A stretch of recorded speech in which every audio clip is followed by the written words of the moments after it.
صاحب لواء الحمد والمقام المحمود ابی القاسم محمد اللهم صل على محمد وآلہ الطیبین الطاہرین المعصومین المظلومین الذین اذهب اللہ عنہم الرجس وطہرہم تطہیرا. اللہ سبحانہ وتعالی فی محکم کتابہ الحکیم بسم اللہ الرحمن الرحیم شہد اللہ انہ لا الہ الا ہوا والملائکۃ وأولو العلم قائما بالقسط لا الہ الا هو العزیز الحکیم. درود بھیج دیجئے بابا.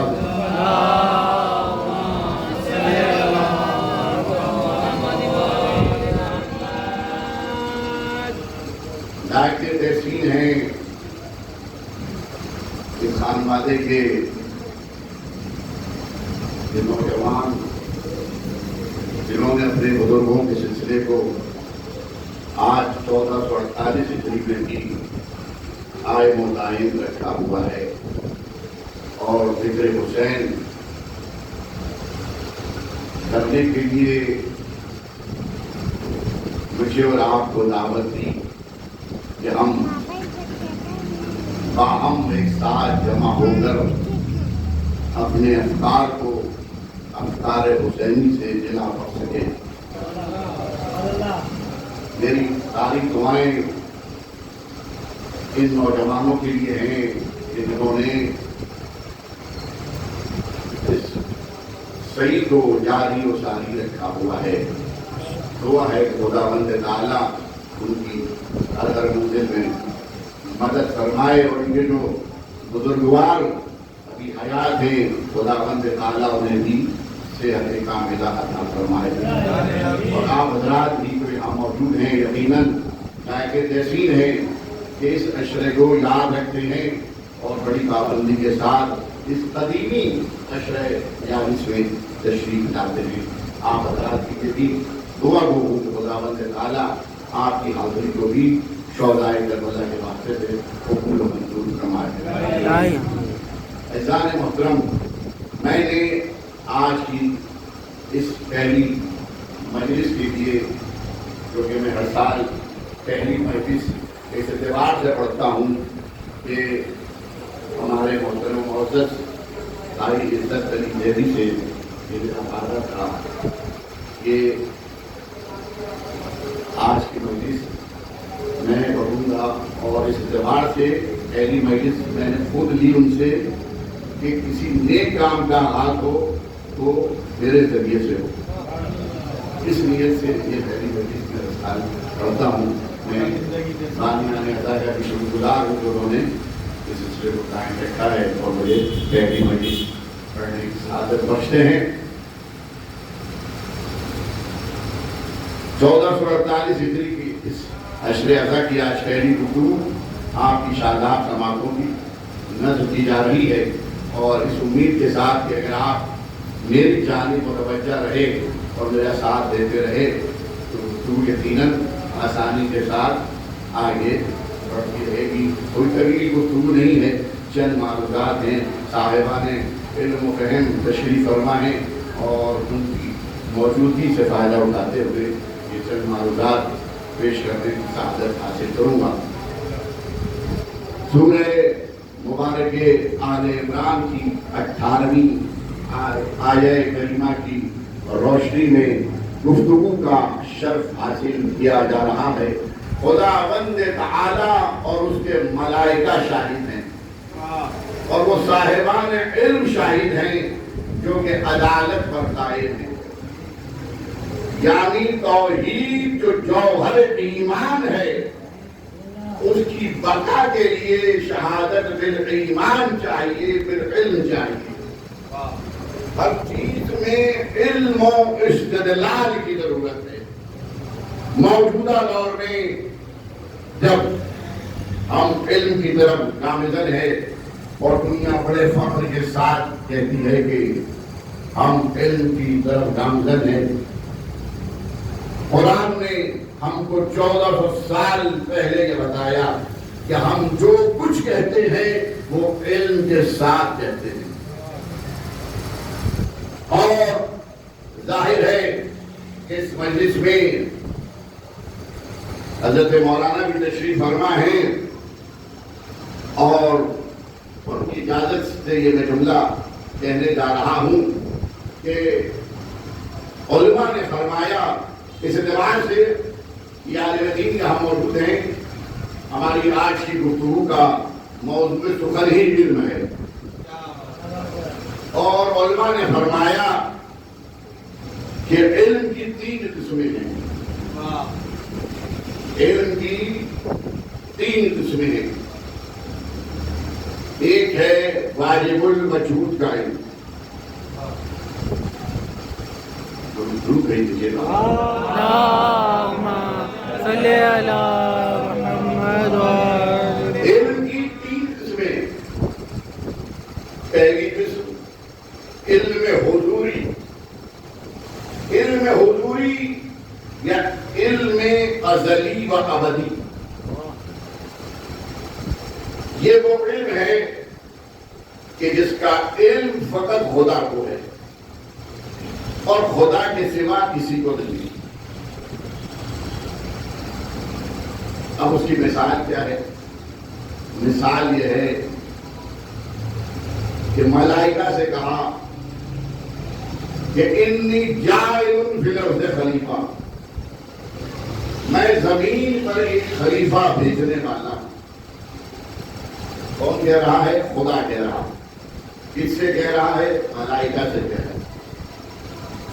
انی جاعل فی الارض خلیفہ، میں زمین پر ایک خلیفہ بھیجنے والا ہوں۔ اب ہونا تو یہ چاہیے تھا کہ ملائکہ خاموش رہتے اور کہتے ٹھیک ہے مالک کیسا تیرا حکم، لیکن ملائکہ نے کیا کہا؟ قرآن اس امر پر گواہ ہے۔ ملائکہ نے کہا کہ مالک تو ایسے کو بھیجے گا جو خون ریزی کرے گا، فساد پھیلائے گا۔ اللہ کہ ہم تو تیری تسبیح کرتے ہیں، تیری تحلیل کرتے ہیں۔ یعنی پہلا جھگڑا ہی خلافت سے شروع ہوا۔ کیا بات، کیا بات، آپ نے غور کیا؟ یعنی کنٹروورشل ہو گئی یہ خلافت پہلے ہی دن سے۔ تو مالک یعنی اس کا مطلب کیا ہوا کہ خلافت فرشتوں کو بھی پسند نہیں تھی۔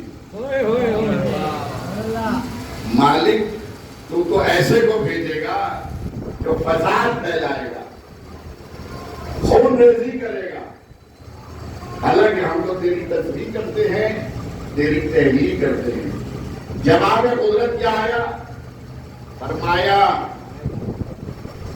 جو میں جانتا ہوں وہ تم نہیں جانتے، جو میں جانتا ہوں وہ تم نہیں جانتے۔ اب میں نے عربی کے سہارا اس لیے لیا کہ تاکہ گفتگو تیزی کے ساتھ آگے بڑھے، مدعا آپ کے سامنے آ جائے۔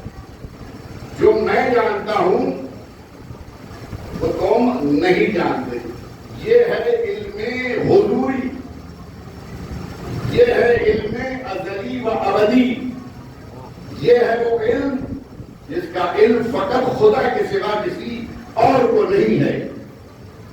یعنی خدا نے بتا دیا ملائکہ کو کہ جو میں جانتا ہوں، جو علم میرے پاس ہے، اس کے بارے میں تم بھی واقف نہیں۔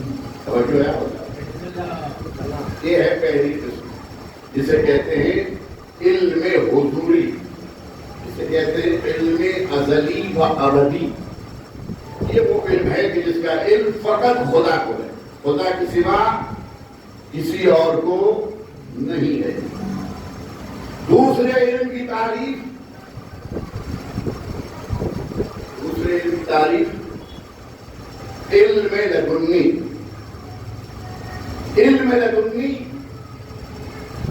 انبیاء کا علم یا ان مصطفیٰ بندوں کا علم جنہیں اللہ تعالیٰ کی جانب سے عطا کیا جاتا ہے. علمہ شدید القویٰ، حبیب کو شدید القویٰ نے بھی عطا کی. وَلَقَدِ اخْتَرْنَاهُمْ عَلَىٰ عِلْمٍ عَلَى الْعَالَمِينَ، ہم نے ان کو ان کے علم کے ساتھ ممتاز کر دیا. تو یہ ہے علم لدنی. اور تیسرے علم کی تعریف کیا ہے؟ علم حصولی. پہلا علم علم ازلی و ابدی یا علم حضوری، فقط خدا کو ہے یہ علم. دوسرا علم علم لدنی، انبیاء کو یہ علم حاصل، آئمہ کو یہ علم حاصل. تیسرا علم علم حصولی.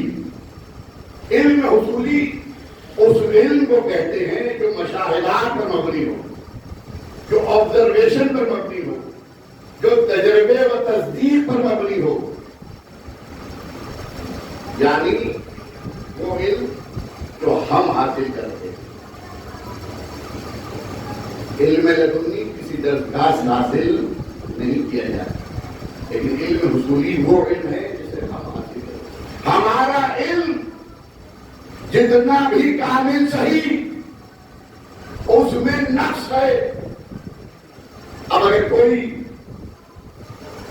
علم حاصل کرے اور یہ دعویٰ کرے کہ میں بہت بڑا پروفیسر بن چکا ہوں، مجھ سے بڑا پروفیسر اس دنیا میں کوئی نہیں ہے، یہ اس کی قابلیت کی دلیل نہیں ہے بلکہ اس کی جہالت کی دلیل ہے. کیا بات. اگر کوئی بہت بڑا عالم دین بن جائے اور اسے اپنے علم پر ناز ہو جائے اور دوسروں کو کم تر سمجھنے لگے، تو اس کا مطلب یہ ہے کہ وہ عالم نہیں ہے، جاہل ہے اپنے عمل کے ذریعے، کیونکہ اس کے پاس جو علم ہے وہ علم حصولی ہے.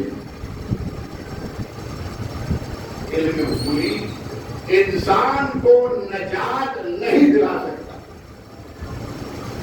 ہمارے اور آپ کے پاس جو علم ہے وہ بہت کم ہے. اب میں نے کہا کہ بہت کم ہے، اب اگر اس مجمع میں سے میرا کوئی نوجوان دوست یہ دعویٰ کرے کہ بھائی کیسے کہہ دیا آپ نے میرے پاس تو بہت علم ہے، تو دیکھیے یاد رکھیے دعویٰ بغیر دلیل کے کوئی حیثیت نہیں رکھتا. قرآن اس امر پر دلیل ہے، وَمَا أُوتِيتُم مِّنَ الْعِلْمِ إِلَّا قَلِيلًا، ہم نے تم کو جو علم عطا کیا ہے وہ بہت کم ہے. وَمَا أُوتِيتُم مِّنَ الْعِلْمِ إِلَّا قَلِيلًا، ہم نے تم کو جو علم عطا کیا ہے وہ بہت کم ہے، بہت کم ہے. تو عزیزو آپ نے غور کیا کہ علم قلیل انسان کو نجات نہیں دے سکتا، اس لیے علم لدنی کی ضرورت ہے. علم لدنی یا علم وہابی، انبیاء کا علم یا ان مصطفیٰ بندوں کا علم جنہیں اللہ تعالیٰ کی جانب سے عطا کیا جاتا ہے. اس علم کا کمال یہ ہے کہ کوئی بچہ کہوارے میں ہو اور لوگ ماں کی طرف حیرت سے دیکھیں تو بچہ کہوارے میں گواہی دے کہ انی عبداللہ آتانی الکتاب وجعلنی نبیا. کیا بات. سبحان اللہ. حضرت عیسیٰ نے کہوارے میں گواہی دی کہ میں خدا کا بندہ ہوں، کتاب لے کر آیا ہوں. یہ علم دنیا کی کسی درسگاہ سے حضرت عیسیٰ نے حاصل نہیں کیا، بلکہ خدا بند تعالیٰ کی جانب سے حضرت عیسیٰ کو عطا کیا گیا. اسے کہتے ہیں علم لدنی. باسمت مادر حسین پہ